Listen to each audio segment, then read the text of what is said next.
ଶୀତଳ ଷଷ୍ଠୀ ପାଇଁ ଉଠିଲା ଥାଳ। ବଲାଙ୍ଗୀରର ଅନ୍ୟତମ ସାମାଜିକ ସାଂସ୍କୃତିକ ଅନୁଷ୍ଠାନ ବସନ୍ତ ବିଳାସ ସାହିତ୍ୟ ସମିତି ଆନୁକୂଲ୍ୟରେ ଦେବାଧିଦେବ ଶ୍ରୀ ଶ୍ରୀ ଗୋପେଶ୍ୱର ବାବାଙ୍କ ଶୁଭ ବିବାହ ଓ ଶୀତଳ ଷଷ୍ଠୀ ଉତ୍ସବ ପାଇଁ ଥାଳ ଉଠା କାର୍ଯ୍ୟକ୍ରମ ସ୍ଥାନୀୟ ରାଧାକୃଷ୍ଣ ମନ୍ଦିରଠାରେ ଅନୁଷ୍ଠିତ ହୋଇଯାଇଛି। ଚଳିତ ବର୍ଷ ପାଇଁ ଶ୍ରୀ ଶ୍ରୀ ଗୋପେଶ୍ୱର ବାବାଙ୍କ ଲୋକାଚାର ପିତା ମାତା ଭାବେ ଶ୍ରୀମତୀ ଅଞ୍ଜୁ ପୃଷ୍ଟି ଓ ଗୁପ୍ତେଶ୍ୱର ପୃଷ୍ଟି ଏବଂ ମାତା ପାର୍ବତୀଙ୍କ ଲୋକାଚାର ମାତା ପିତା ଭାବେ ଶ୍ରୀମତୀ ରଶ୍ମିତା ସାହୁ ଓ ଭୂପେନ୍ଦ୍ର ସାହୁ ଦାୟିତ୍ୱ ତୁଲାଇବାକୁ ସଂକଳ୍ପ ନେବା ସହ ଥାଳ ଉଠାଇଛନ୍ତି। ଏଥିରେ ପୂଜକ ଭାବେ ଗୋକୁଳାନନ୍ଦ ମିଶ୍ର ଦାୟିତ୍ୱ ତୁଲାଇଥିଲେ। କାର୍ଯ୍ୟକ୍ରମରେ ବଲାଙ୍ଗୀର ପୌରାଧ୍ୟକ୍ଷା ଲିକା ସାହୁ, ପାର୍ବତୀ ମାତାଙ୍କ 7 ବର୍ଷ ଧରି କର୍ତ୍ତା ଭାବେ କାର୍ଯ୍ୟ ତୁଲାଇଥିବା ଶ୍ରୀମତୀ ସାଧନା ଦାସ ଓ ଅଶୋକ ଦାସଙ୍କ ସମେତ ବସନ୍ତ ବିଳାସ ସାହିତ୍ୟ ସମିତିର କର୍ମକର୍ତ୍ତା ମାନେ ଉପସ୍ଥିତ ଥିଲେ।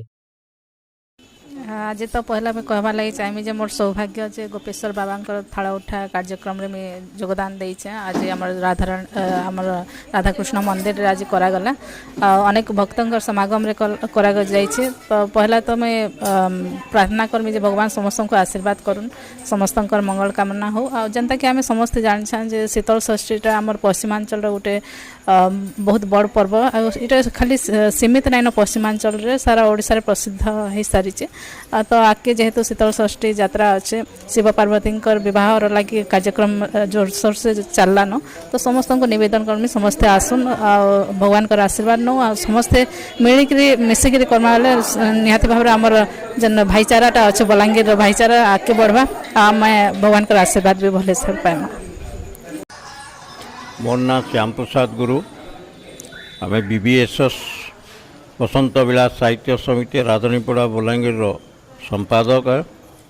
प्रतिवर्ष आमर पूरागरी शिव पार्वती गोपेश्वर बाबा बाहाटा पूरागरी निर्धारित लग्न हुए। ए वर्ष आम नुआ पूरागरी कर्ता माने आसीचन नुआ कर्ता माने से कार्यक्रम अनुसार आज लग्न होला पूरागरी अक्षय तृतीया और प्रायतः अक्षय तृतीया पूरागरी थाल उठा जाए। पूरा गीतर पूरा गीतर आम पूरागरी बाबा गोपेश्वर पूरागरी थाल उठा कार्यक्रम निर्बंध थाल उठा माने एटा निर्बंध झील देखा पुओ देखा यहाँ पूरागरी कार्यक्रम है। एणु आजठानु आमर पूरागरी रीतिमत पूरागरी कार्यक्रम माने आरंभ होगा। आमर पूरागरी 37 वर्ष पूरी गला पूरी जीव आमर शीतल षष्ठीटा।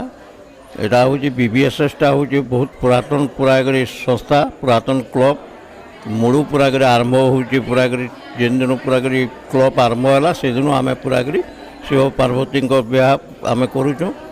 नाना प्रकार कल्चरल फंक्शन मान भी करूँ, अवेयरनेस कार्यक्रम मान भी करूँ आम।